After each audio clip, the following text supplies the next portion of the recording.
មេរៀនទី40ប្លង់គំរូសម្រាប់ភាពខ្សោះល្វើយផ្នែកខនេតិថ្នាក់សិក្សាព្រះគម្ពីរប្រចាំថ្ងៃសូមស្វាគមន៍ប្រិយមិត្តអ្នកស្ដាប់ចូលមកកាន់កម្មវិធីរបស់យើងកម្មវិធីនេះនឹងនាំលោកអ្នកធ្វើដំណើរពិនិត្យមើលព្រះគម្ពីរទាំងមូលចាប់តាំងពីកាន់គម្ពីរលោកុបាទរហូតដល់កាន់គម្ពីរវិវរណៈកម្មវិធីនេះជាចម្លើយទៅនឹងសេចក្តីត្រូវការសម្រាប់លោកអ្នកក្រុមគ្រួសារលោកអ្នកពន្ធកិច្ចរបស់លោកអ្នកដែលជាចំណែកយ៉ាងសំខាន់ដើម្បីស្អាងរូបកាយព្រះគ្រីស្ទឡើងនៅក្នុងប្រជាជាតិរបស់យើងព្រោះយើងសិក្សាពីសៀវភៅដ៏ពិសេសបំផុតក្នុងលោកដែលបានចែងទុកនៅព្រះគម្ពីររបស់ព្រះជាម្ចាស់កម្មវិធីរបស់យើងមានចាក់ផ្សាយជារៀងរាល់ថ្ងៃសូមចូលរួមសិក្សាកម្មវិធីនេះដូចតទៅស្វាគមន៍លោកអ្នកចូលមកកាន់កម្មវិធីសិក្សាព្រះបន្ទូលដ៏បរិសុទ្ធរបស់ព្រះជាម្ចាស់នៅក្នុងការសិក្សាមុនរបស់យើងកំពុងពិចារណាមូលហេតុដែលមនុស្សជាច្រើនរបស់ព្រះជាម្ចាស់មានភាពខ្សោះល្វើយយើងបានមើលឃើញថាគំរូរបស់លោកម៉ូសេនៅក្នុងកាន់គម្ពីរជនគណនានិងគំរូរបស់អ្នកដទៃទៀតដែលរឿងរ៉ាវរបស់អ្នកទាំងនោះត្រូវបានប្រាប់នៅក្នុងកាន់គម្ពីរដទៃទៀតដែលមាននៅក្នុងសញ្ញាចាស់ដែលអ្នកទាំងនោះបានមកដល់ចំណុចដែលចង់ឲ្យព្រះជាម្ចាស់ដកយកជីវិតពួកគេគឺជាមេរៀនដែលយើងរៀននៅក្នុងកាន់គម្ពីរជនគណនានិងនៅក្នុងរឿងដទៃទៀតដែលនិយាយអំពីភាពខ្សោះល្វើយនៅក្នុងព្រះគម្ពីរនៅពេលដែលអ្នកសំណប់របស់ព្រះជាម្ចាស់ត្រឡប់ទៅជាល្វើយរហូតធ្វើឲ្យគេសុំការខុសពីព្រះជាម្ចាស់គឺសុំឲ្យព្រះជាម្ចាស់ដកយកជីវិតពួកគេតែដោយព្រោះចិត្តរបស់គេត្រឹមត្រូវព្រះជាម្ចាស់ប្រទានឲ្យគេនៅរបស់ដែលត្រឹមត្រូវ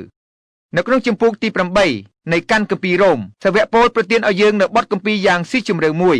លោកបាននិយាយថា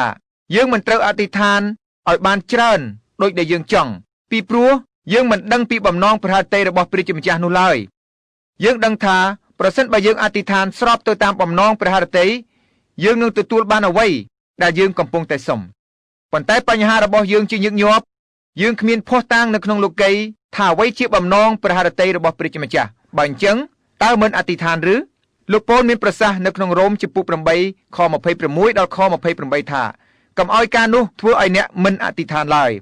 ទោះបីយ៉ាងណាក៏ដោយយោងទៅតាមប្រសាសន៍របស់លោកប៉ូលលោកអ្នកគួរតែអធិដ្ឋានទោះបីជានៅពេលដែលលោកអ្នកទូលសូមការខុសក៏ដោយឲ្យតែចិត្តរបស់លោកអ្នកត្រឹមត្រូវ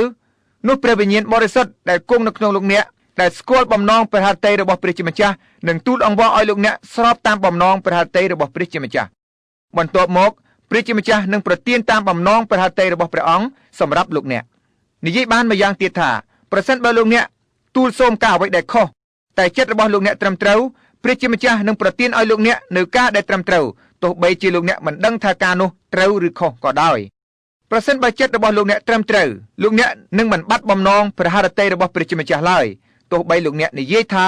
ព្រះជាម្ចាស់សម្លាប់ទូលបង្គំទៅទូលបង្គំចង់ស្លាប់ទូលបង្គំធុញថប់ជាខ្លាំងណាស់ព្រះជាម្ចាស់នឹងមិនសម្លាប់លោកអ្នកឡើយប៉ុន្តែព្រះអង្គនឹងប្រទានឲ្យលោកអ្នកនៅអ្វីដែលលោកអ្នកពិតជាត្រូវការជាប្រកបនៅក្នុងករណីរបស់លោកម៉ូសេព្រះអង្គបានប្រទានឲ្យលោកមានមនុស្ស70នាក់ដើម្បីជួយលោកព្រះអង្គមានបន្ទូលថាអ្នកគិតថា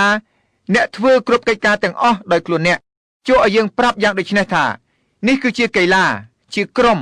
ហើយអ្នកគួរតែមានសមាជិកដទៃទៀតនៅក្នុងក្រុមនៅជុំវិញអ្នកចូលយកមនុស្ស70នាក់ទៅកាន់ព្រះពន្លានោះយើងនឹងយកព្រះវិញ្ញាណដែលយើងបានដាក់លើអ្នកនោះទៅដាក់លើពួកគេផងដែរនេះមិនមែនមានន័យថាព្រះជាម្ចាស់ដកយកការដឹកនាំចេញពីលោកម៉ូសេទេនេះពិតជាមានន័យថាព្រះជាម្ចាស់បានចែករំលែកការទទួលខុសត្រូវសម្រាប់ការដឹកនាំព្រះអង្គមានបន្ទូលប្រាប់លោកម៉ូសេឲ្យចែករំលែកការដឹកនាំនោះជាមួយនឹងមនុស្សឯទៀតចុះព្រះអង្គបានចាក់ប្រេងតាំងទៅលើមនុស្ស70នាក់ទៀតឪពុកក្មេករបស់លោកម៉ូសេបានស្នើសុំឲ្យកិច្ចការនោះនៅក្នុងកាន់គម្ពីរនិខមនាងជំពូក18លោកម៉ូសេបានអនុវត្តតាមផែនការនោះនៅពេលដែលព្រះជាម្ចាស់បង្ហាញឲ្យលោកឃើញថានោះគឺជាបំណងព្រះハរតីរបស់ព្រះជាម្ចាស់មិនមែនជាបំណងរបស់ឪពុកក្មេករបស់លោកព្រោះឪពុកក្មេករបស់លោកមិនមែនជាមនុស្សដែលព្រះជាម្ចាស់ជ្រើសរើសទេនៅពេលដែលលោកអេលីយ៉ាបានអធិដ្ឋានថាសូមឲ្យលោកស្លាប់ទៅចុះព្រះជាម្ចាស់មានបន្ទូលប្រាប់លោកអេលីយ៉ាថាអេលីយ៉ាឯងបានធ្វើប្រហែសនឹងការថែរក្សាព្រះវិហាររបស់ឯងគឺជារូបកាយរបស់ឯងនេះឥឡូវនេះចូលសម្រាកហើយដេកចុះដូច្នេះព្រះជាម្ចាស់បានឲ្យលោកអេលីយ៉ាដេកយ៉ាងលងលក់រួចព្រះអង្គក៏បានដាស់លោកនៅពេលដែលកំពុងដេកលក់ឲ្យងើបឡើងហើយមានបន្ទូលថាចូលបរិភោគអាហារទៅអាហារត្រូវបានផ្គត់ផ្គង់យ៉ាងអស្ចារ្យហើយលោកអេលីយ៉ាបានបរិភោគអាហារនោះប បន្ទាប់មកព្រះជាម្ចាស់មានបន្ទូលថាឥឡូវនេះចូលត្រឡប់ទៅដេកវិញចុះនៅពេលដែលលោកអេលីយ៉ាបានភ្ញាក់ពីដេកឡើងលើកទី2បទគម្ពីរនិយាយថាលោកអេលីយ៉ាបានទៅដោយមានកម្លាំងដោយសារអាហាររយៈពេល40ថ្ងៃនោះប្រសិនបើលោកអ្នកអាននៅក្នុងពងសាវតារក្សត្រខ្សែទី1ចំពុកទី18និយាយអំពីកិច្ចការខាងសាច់ឈាមទាំងអស់ដែលលោកអេលីយ៉ាបានធ្វើនៅពេលដែលលោកប្រឆាំងជាមួយនឹងហោរារបស់ព្រះបាលលោកអ្នកយល់ច្បាស់ថាលោកអេលីយ៉ាអស់កម្លាំងយ៉ាងខ្លាំងនៅពេលដែលលោកអេលីយ៉ាបានអធិដ្ឋានសូមឲ្យលោកស្លាប់ព្រះជាម្ចាស់មានបន្ទូលថាអេលីយ៉ាអ្នកមិនត្រូវស្លាប់ទេអ្នកត្រូវតែសម្រាកអ្នកត្រូវតែបរិភោគអ្នកកំពុងធ្វេសប្រហែសនឹងការថែរក្សាព្រះវិហាររបស់អ្នកព្រះជាម្ចាស់មិនបានសម្លាប់លោកអេលីយ៉ាទេរឿងដដែលនោះកើតឡើងចំពោះលោកយ៉ូបលោកយូណាសនិងព្រះបាទដាវីតប៉ុន្តែខ្ញុំគិតថាគួរឲ្យចាប់អារម្មណ៍ណាស់នៅពេលដែលមនុស្សទាំងនេះមានភាពខ្សោះល្វើយហើយពួកគេបានមកដល់កន្លែងមួយដែលគេត្រូវការផ្សះផ្សាឡើងវិញនៅពេលដែលពួកគេត្រូវការកែឡើងវិញគឺអ្វីដែលយើងហៅថាការផុសផុលព្រះជាម្ចាស់ធ្វើការនៅក្នុងរបៀបច្បាស់លាស់មួយដែលព្រះអង្គបានដឹកនាំពួកគេចូលទៅក្នុងការផ្សះផ្សាឡើងវិញ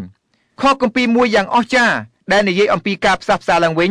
នៅក្នុងព្រះគម្ពីរទាំងមូលគឺទំនុកដំកើងចំពុក23ខ3ជាកន្លែងដែលព្រះបាទដាវីតបានមានបន្ទូលថាព្រះអង្គកែប្រលឹងខ្ញុំឡើងវិញទ្រង់នាំខ្ញុំទៅតាមផ្លូវសុចរិតដោយយល់ដល់ព្រះនាមទ្រង់នៅពេលដែលទូតបង្គំខ្សោះល្វើយព្រោះទូតបង្គំបានធ្វេសប្រហែសនឹងរូបកាយរបស់ទូតបង្គំឬពីព្រោះទូតបង្គំបានធ្វេសប្រហែសនឹងវិញ្ញាណទូតបង្គំ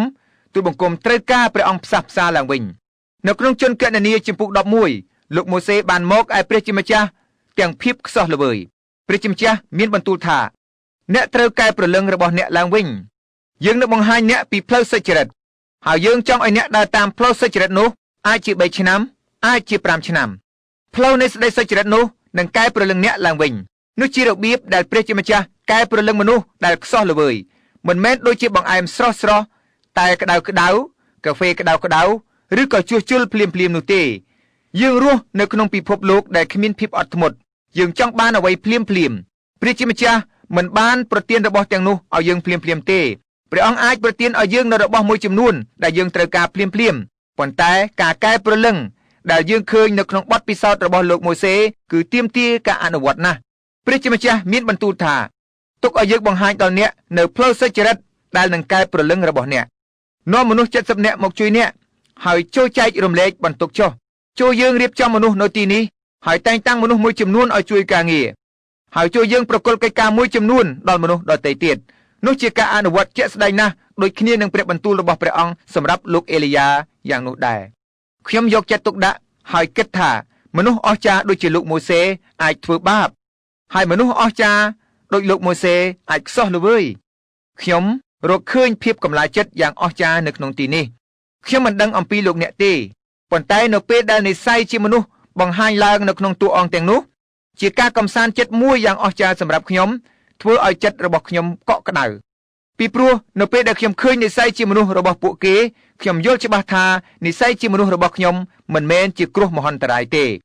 មនុស្សជាច្រើនគិតថា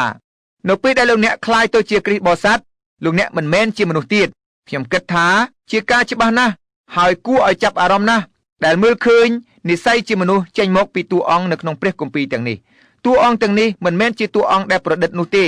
តែជាមនុស្សពិតដូចដែលលោកអ្នកនិងខ្ញុំដែរពួកគេមាននិស្ស័យជាមនុស្សដូចយើងដែរប៉ុន្តែនិស្ស័យជាមនុស្សនោះត្រូវបានគ្រប់គ្រងដោយព្រះវិញ្ញាណរបស់ព្រះជាម្ចាស់ហេតុនោះហើយទើបពួកគេអាចធ្វើកិច្ចការដ៏អស្ចារ្យបានខ្ញុំចង់នាំការចាប់អារម្មណ៍របស់លោកអ្នកទៅមើលដំណើររឿងមួយផ្សេងទៀតនៅក្នុងកាន់គម្ពីរជនកណនីនៅក្នុងចំពុក22យើងមានដំណើររឿងមួយនិយាយអំពីព្យាការីជាសត្វលាព្រះជាម្ចាស់ចង់ធ្វើកិច្ចការមួយនៅក្នុងពេលនេះគឺព្រះអង្គមានព្រះរាជសារដែលចង់ឲ្យគេប្រកាសប៉ុន្តែព្រះអង្គមិនអាចរកមនុស្សដែលអាចជួបនឹងព្រះអង្គដែលធ្វើឲ្យព្រះអង្គទុកចិត្តនៅអ្វីដែលព្រះអង្គចង់ធ្វើព្រះជាម្ចាស់ចង់ឲ្យគេនាំយកព្រះរាជសាររបស់ទ្រង់ព្រះអង្គមិនអាចរកមនុស្សបានដើម្បីឲ្យនិយាយឲ្យព្រះអង្គដូច្នេះព្រះអង្គរកឃើញកូនលាតូចមួយដែលអាចនិយាយឲ្យព្រះអង្គដែលតាមរយៈវាព្រះអង្គអាចមានបន្ទូលគឺជាសត្វលាជើងទង់របស់បាឡាមពេលខ្ញុំនៅក្នុងសាលាព្រះគម្ពីរខ្ញុំមានបញ្ហាខាងទេវវិទ្យាយ៉ាងសម្បើមខ្ញុំមានសញ្ញាសួរជាប់នៅក្នុងខួរក្បាលរបស់ខ្ញុំសង្ស័យអំពីព្រះវិញ្ញាណបណ្ដាលឲ្យសរសេរបទគម្ពីរបញ្ហាដ៏ធំបំផុតមួយគឺរឿង គឺរឿងតូចនេះនៅក្នុងជនគណនា22ព្រោះហេតុផលមួយខ្ញុំផ្ដោតអារម្មណ៍តែទៅលើរឿងតូចនេះនៅក្នុងសាលាគម្ពីរបុរាណមួយថាតើខ្ញុំត្រូវតែជឿថាព្រះជាម្ចាស់បានមានបន្ទូលតាមរយៈសត្វលាដើម្បីបានសង្គ្រោះឬខ្ញុំមិនដឹងថាហេតុអ្វីបានជាគេយកចិត្តទុកដាក់នឹងសំណួរនោះប៉ុន្តែពួកគេបានចាប់ផ្ដើមការជួបប្រជុំដើម្បីអធិដ្ឋានសម្រាប់ខ្ញុំហើយពួកគេយកចិត្តទុកដាក់យ៉ាងខ្លាំងចំពោះខ្ញុំពីព្រោះខ្ញុំបានសួរសំណួរនោះតាមពិតទៅខ្ញុំបានគិតថាវាគឺជាសំណួរដែលមានខ្លឹមសារខ្លាំងណាស់តើលោកអ្នកត្រូវបានសង្គ្រោះដោយព្រោះទស្សនៈរបស់លោកអ្នកអំពីការបណ្ដាលចិត្តឬលោកអ្នកត្រូវបានសង្គ្រោះពីព្រោះលោកអ្នកជឿលើដំណឹងល្អរបស់ព្រះយេស៊ូវគ្រីស្ទនោះគឺពិតជាសំណួររបស់ខ្ញុំមែនប៉ុន្តែខ្ញុំបានយកចិត្តទុកដាក់សំណួរនោះទៅលើរឿងសត្វលាតូចតាចនេះទៅវិញសម្រាប់ខ្ញុំជាការពិបាកឲ្យខ្ញុំជឿថាព្រះអង្គមានបន្ទូលតាមរយៈសត្វលាតើលោកអ្នកធ្លាប់ឃើញសត្វលាឬទេប្រសិនបើលោកអ្នកធ្លាប់លោកអ្នកនឹងឮពួកវាស្រែកកញ្ជ្រៀវនៅក្នុងភូមិធ្វើឲ្យមានសំឡេងយ៉ាងខ្លាំងវាមិនមែនជាការលើកសរសើរទេនៅពេលដែលហៅមនុស្សម្នាក់ថាជាសត្វលាពេលដែលលោកអ្នកដឹងថាសត្វលានោះមានលក្ខណៈជាយ៉ាងណាវាជារឿងការប៉ះទង្គិចទាស់នឹងជំនឿរបស់ខ្ញុំដែលថាព្រះជាម្ចាស់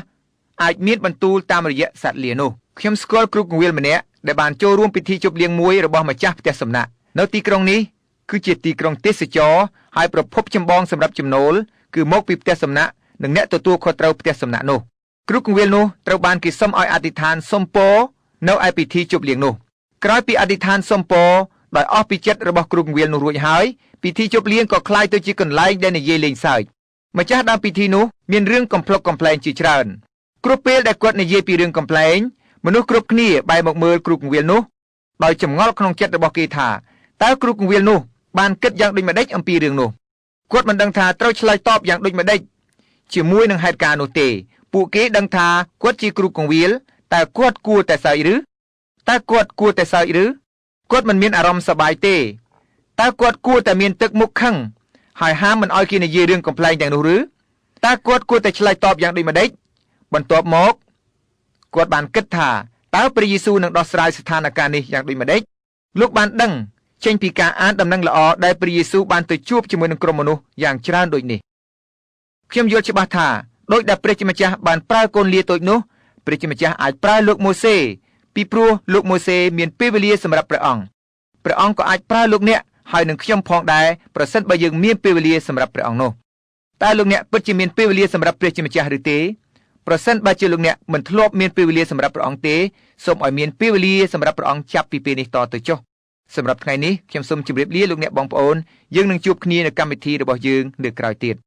ខ្ញុំសង្ឃឹមថាមេរៀនរបស់យើងនឹងបានជាប្រពោសម្រាប់លោកអ្នកសូមព្រះជាម្ចាស់ប្រទានពរ